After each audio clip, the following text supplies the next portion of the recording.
terms of why you believe harm reduction works. I just want to jump in first. Doing street outreach, part of what we do is we provide this simple little basic need bag, and we go out and we approach individuals who are out here in the streets. And we were targeting Native women who were involved in being sexually exploited. We didn't judge, we don't judge. What we do is hand them a bag, let them know who we are, and let them know that we're here and that we can assist them with services.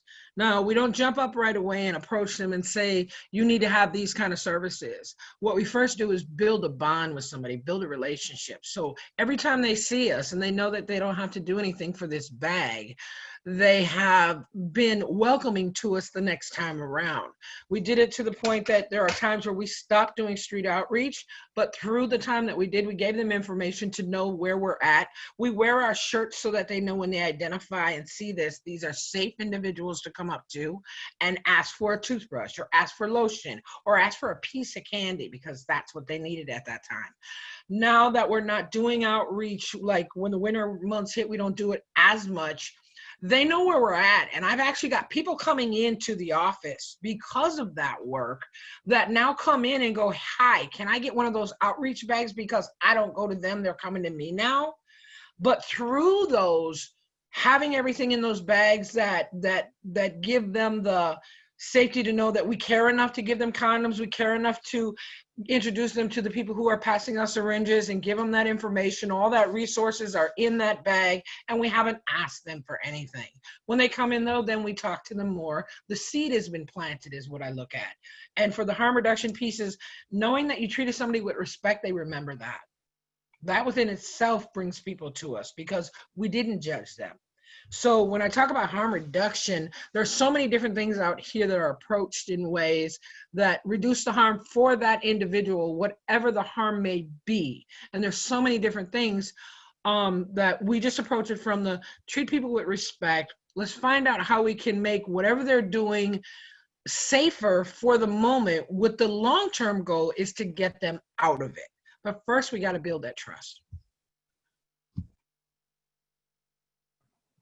Thank you, Joy. Ryan or Christina, do you want to jump in on that question before we move to the next?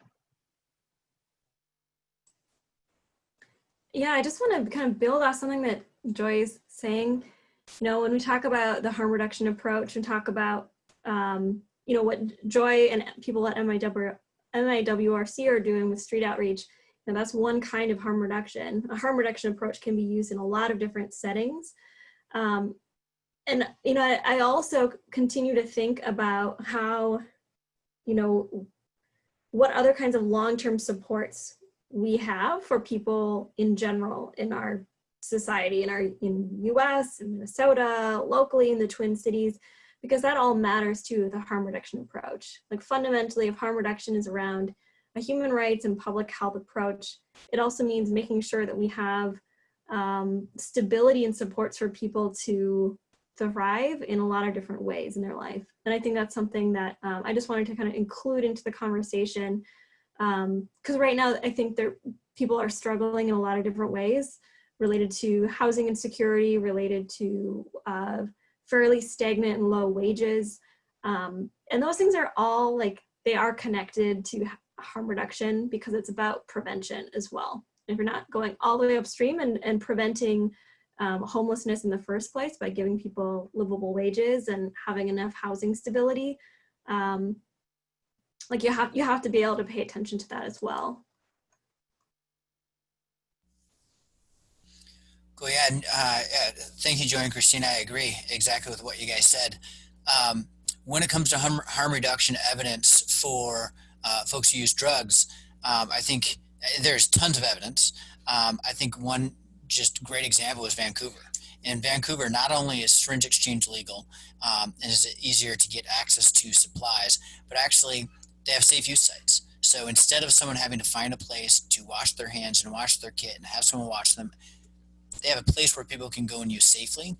And their overdose deaths, their overdoses in general, hepatitis C, HIV, all of that has plummeted. I mean, it's quite clear that allowing people a safe place to use and resources to use safely is better for the person, for the family, but also for communities. There's much less syringes on the grounds in places that are more supportive for people who use drugs. I might quick just add, related to the evidence piece for harm reduction for people involved in prostitution, the life, transactional sex. There are several really great studies that discuss.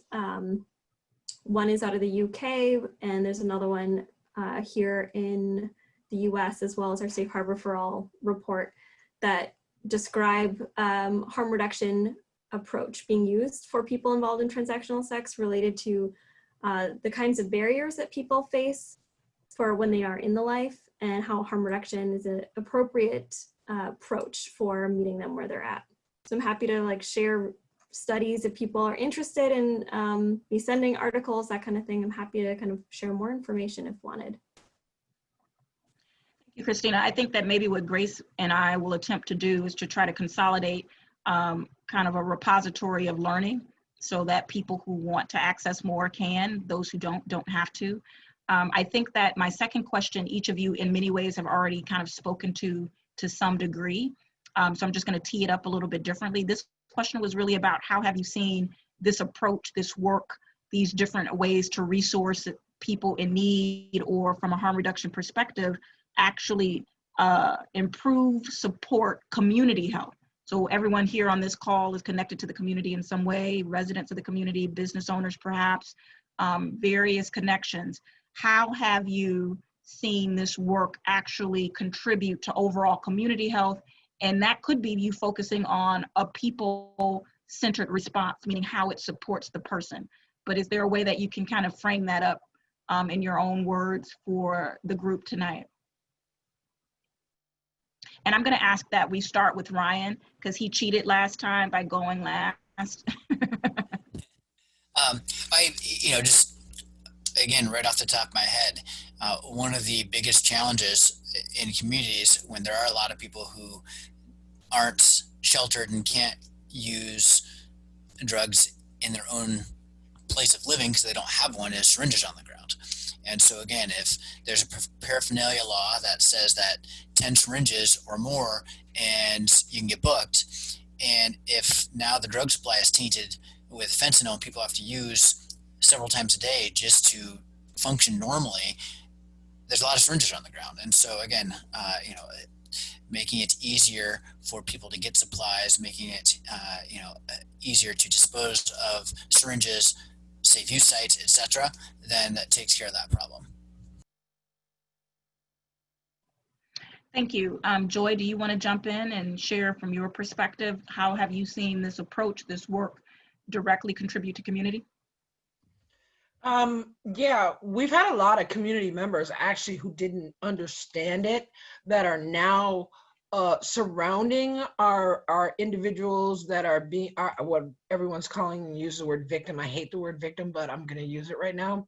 The victims who are out there that are homeless, that are drug using, that are being prostituted. We have community members that are now approaching them and actually talking to them and saying things such as, did you know we care about you, or offering them a sandwich or giving them resources, but also having the community know that there's something they can do besides just call the police. Because these individuals who we're looking at and saying, they're messing up our community, these are community members. They have fallen to the wayside.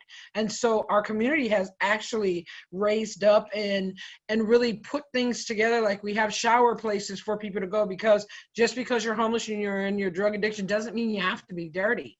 But we've had a lot of establishments that have stopped people from being able to come in their store or use their restroom or wash up in their bathroom. So the community has come together and put together places for everyone to go to take a shower for free and to get things hygienes, but at the same time, we also have service providers right there at that spot because we know they're going to want to come take the shower. Or there's free lunches being offered at another spot. We have Grant Snyder who comes in and just drops off free lunches, and everybody knows that Grant will be here at this time. So when they come to get the free lunch, we also have service providers there that can assist. So the more they see us, that relationship once again is being built because they see your face over and over again, and you're no longer a stranger.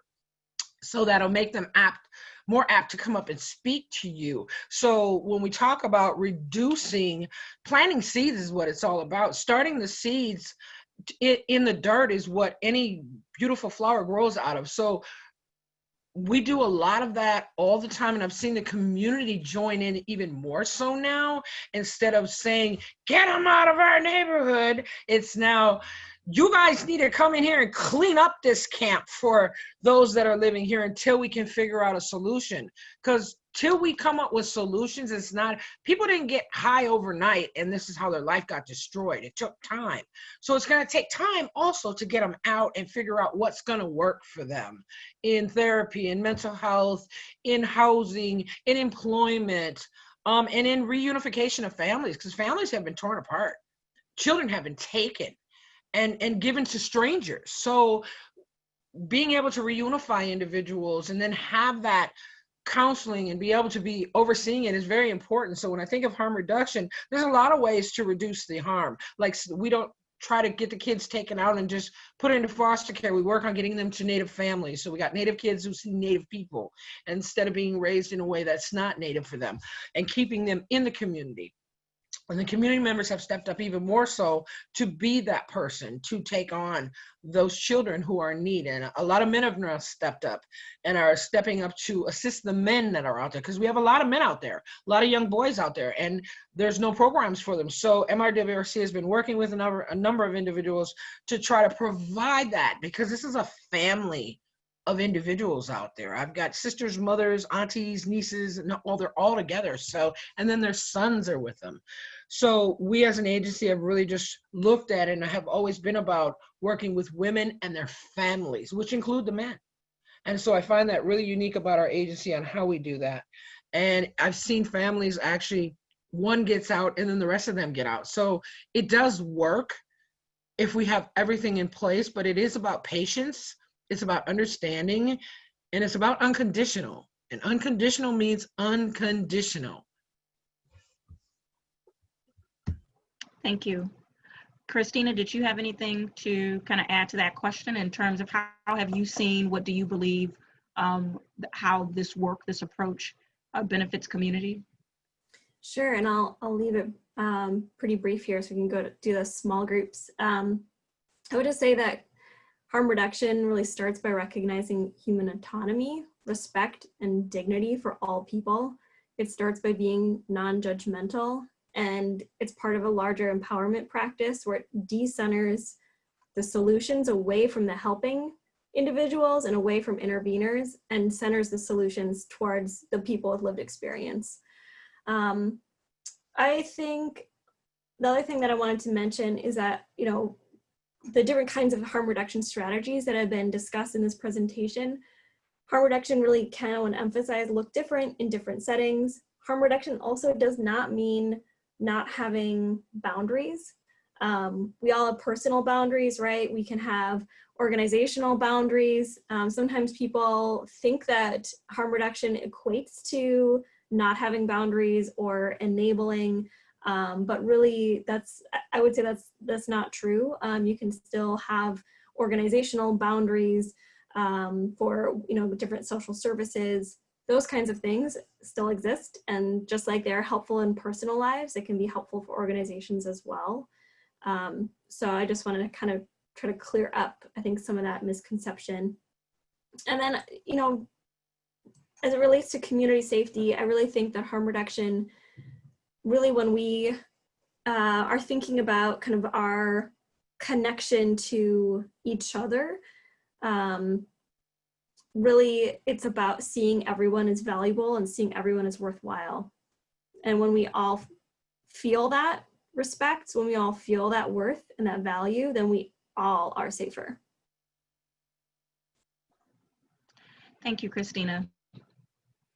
I really appreciate each of you responding to those questions. I'm going to turn it over to Grace. She's going to lead us or direct us into small breakout groups. Again, this isn't intended to force conversation. There's a couple of questions. We just really want to create an opportunity, a smaller space to hear from people in the community about other ways or other information related to what they need to know to better understand harm reduction, or what they would want to share even about what they've heard tonight. Grace? Thanks, Tabitha. So like Tabitha mentioned, we're going to move into some breakout sessions. A few of you may not immediately be put into a breakout, so just hang tight, be patient with me. We'll get you into one. And we do have 3 questions that we're going to have you respond to. You likely won't have time to respond to all 3, so feel free to, amongst yourselves, decide how you're going to do that. But the 3 questions, I'm going to put them in the chat right now, and I'll send them as well once you're in your rooms. But the first one is, what is needed to further educate the broader community about harm reduction principles? The second is, what can likely get in the way of advancing harm reduction strategies in community? And the third is, what is needed to potentially accelerate harm reduction models, tools, and services within community? So feel free to, like I said, discuss whatever seems most interesting to you and your group. And I'm going to go ahead and start those breakouts. So you should be receiving a pop-up on your screen that asks you to join. And you can just hit join. And I'm going to assign those of you who aren't assigned.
Folks, if you're still here, no problem. Just wanted you to be aware that we've moved folks into breakout groups. So if you prefer to just wait until the breakout session is done, that's totally fine. If you need help getting into a breakout group, feel free to let me know. I'd love to help get that figured out for you, but otherwise just hang tight. It'll be about 5 or 10 minutes, and then we'll come back for Q&A. And we'll start asking our panelists your questions. We'll give everybody just a couple more minutes to rejoin here.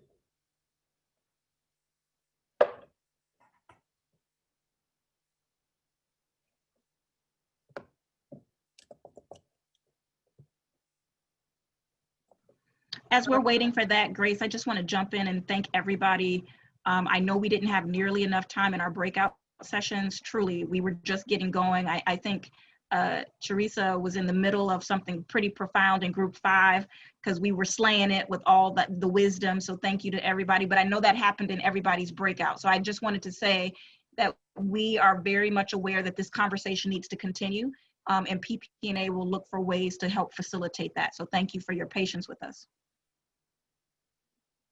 Thanks, everybody. So the first question that we've had, I'm going to pop it in the chat here too, so that everybody can keep their eyes on the question we're currently responding to. But somebody asked for Joy specifically to speak about, you know, the difference between assisting and helping and how that fits into social work. But I think any of the panelists too might have thoughts to share on those. So Joy, maybe you want to start, and then if other folks have something to add, they sure can. The difference between assisting and helping and how it fits into social work.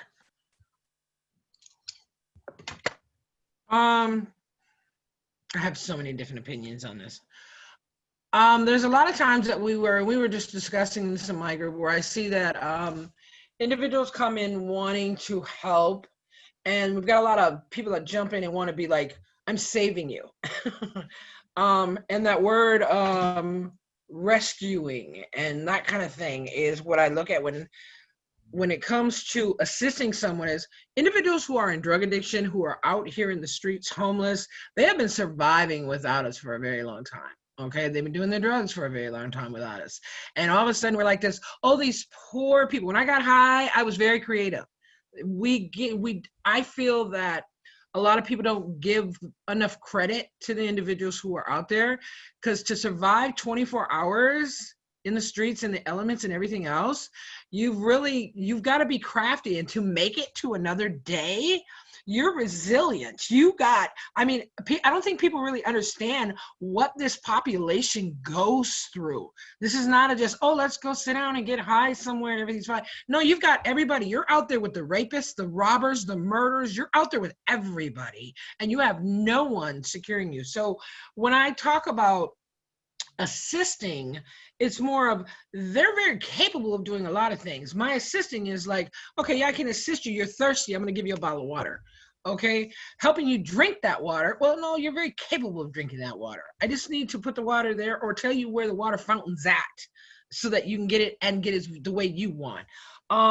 So I just really, it's just a word that I don't like to use. If you like using the word help, you may mean it in a different way, and that's fine. It's just a word that I'm like, helping, like when people say we empower people, don't nobody empower me. I empower myself. You give me the opportunities to show my power that's in me. Opportunities are what we provide. Okay, whether, like I say, you can take a horse to water, but you can't make them drink. That horse decides to drink. Okay, no matter how thirsty, we say the horse looks. So it's just more of, I've seen a lot of people get in this field and want to rescue people, and that's why I say rescuing is not what I see it needing to be called. It's assisting people. They're in hard times and hard places. They're only choosing between the things that they're aware of. They may not be aware that you've got this big, beautiful house over here because no one's told them about it. So you're not an option for them to choose. So that's what I mean by it. Thanks, Joy. Other panelists want to weigh in on that question, or should we move to the next one? All right, we're gonna move to the next one unless one of them interrupts me while I post it and read it off. So the next, better than Joy said that. So the next question is, what do we do as community members? How do we keep ourselves safe when things outside become violent? I kind of combined this person asked a couple questions. And who do we contact when there are issues? If I see an overdose or violence or, you know, dealing or prostitution on the street, who do I call? What should I do? Maybe I'll just talk briefly to tee up Joy or Christina to pick up the pieces. You know, I think, Christina, I think you mentioned boundaries, right? And so boundaries in relationships, right? Like if there is a community of folks who just emergently get moved somewhere, it takes time to build relationships, right?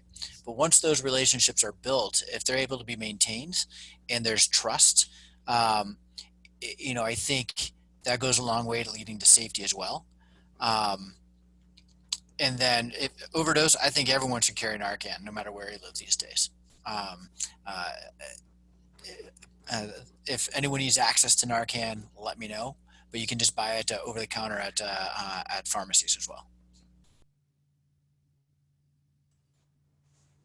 I might give a quick plug for a group in our neighborhood called the Potterhorn Safety Collective. They are they're working on being an alternative to law enforcement in situations that perhaps don't need law enforcement there. I'm not gonna like vouch for everything that they, like, it's a new group, they're getting started. Just so you're aware that they exist and they have their own Discord, and I can put you in touch with the main organizer if you're interested in it. But to kind of answer the other question about, like, you know, what do you do if you see these things? I think we are in like a really, I don't think there is like a good answer to this question. You know, right now we know that calling the cops in some situations does not lead to positive outcomes. And I think we all have to kind of, we hold that and are always making some kind of like risk assessment for what we might be seeing or observing, and trying to decide, you know, what level does this rise to, right? And like, I just want to be clear, because I live here also. I also live on the east side of the park. Like, I'm experiencing all of this with you all. I'm also like having the same like fireworks or gunshots, like PTSD thing going on that probably all of you are having as well. So those questions, like, I'm living that. And, you know, I don't necessarily think there is too much that you can do if somebody is dealing, this is just my thought. People feel free to disagree with me, but, you know, if I see somebody dealing drugs, I don't necessarily feel like that's something that I need to interrupt. I don't think it's gonna change their behavior or change that time that they are choosing to use drugs. So that's just kind of my thought. You know, there's a lot of different ideas in terms of the prostitution and the trafficking, in terms of like how and if to interrupt that. I can talk more about it, but it gets pretty complicated. Some people in the past have written down license plates for sex buyers, especially. It's been a fairly persistent trend that sex buyers who purchase sex in kind of more like street-based tracks, some of them have been like serial rapists, and writing down their driver's license or their license plate might be one way to you know, report them. So I'll just leave it at that. Not a good answer necessarily, but that's what I've got.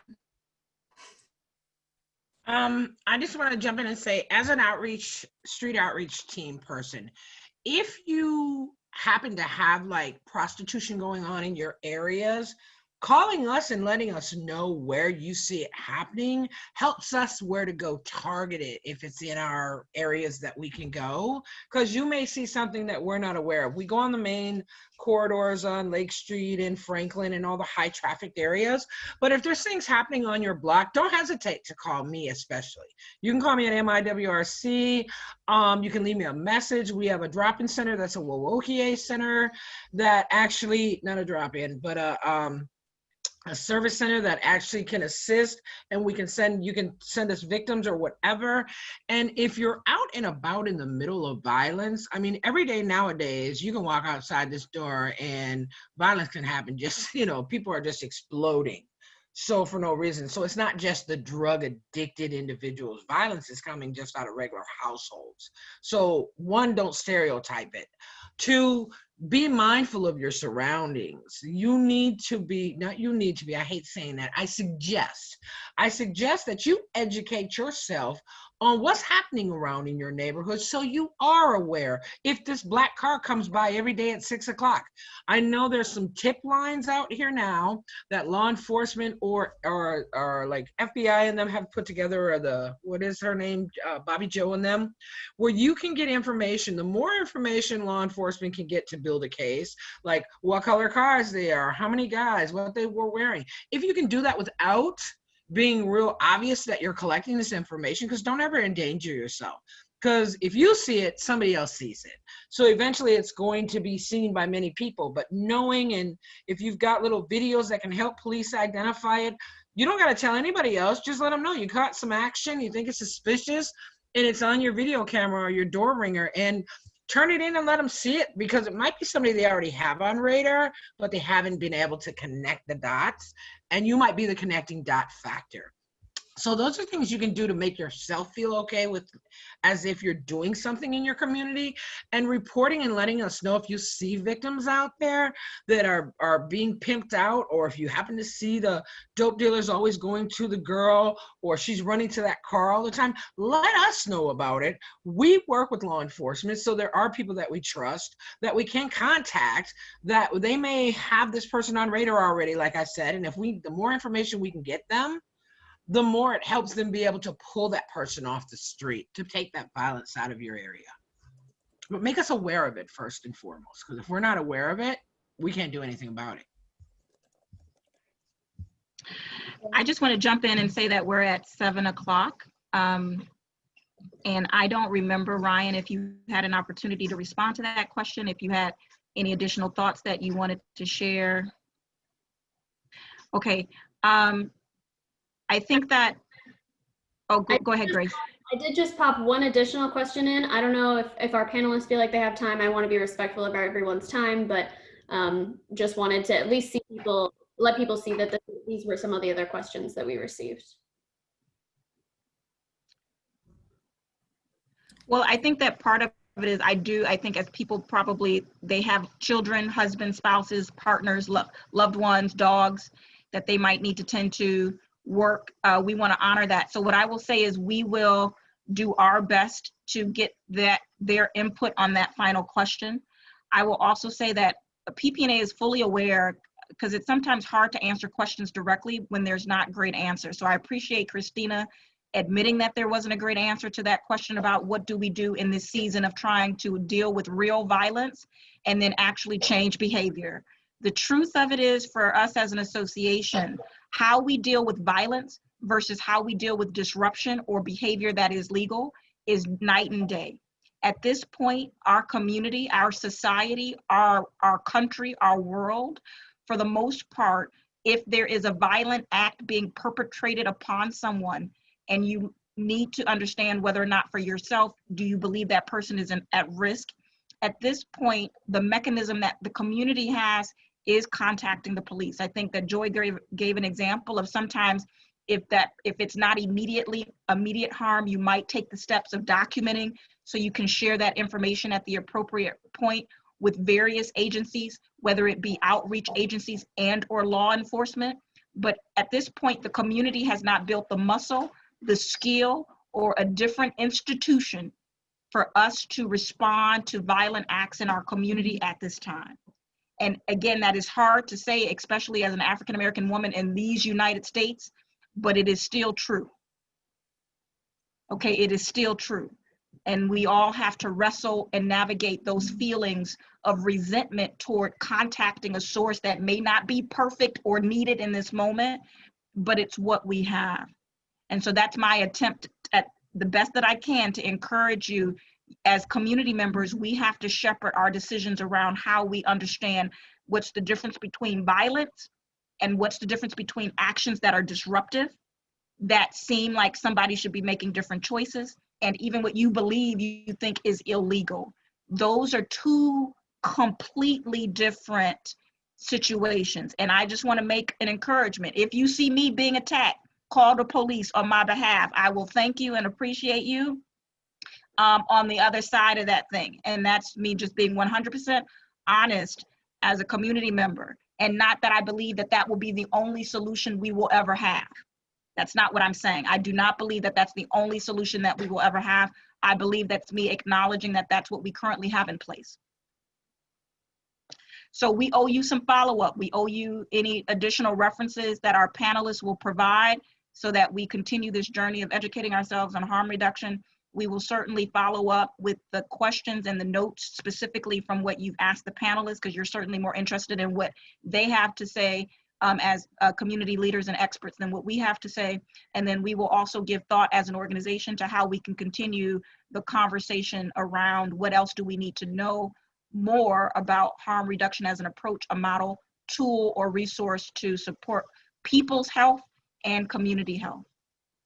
And with that, again, we just want to thank Joy Friedman, Ryan Kelly, and Christina Metlinder again for spending this evening with us. Thank you all for taking the time to participate in tonight's town hall. We appreciate you and your efforts to want to see a stronger, more healthier, more vibrant community. Everyone have an amazing night. Thanks, everyone.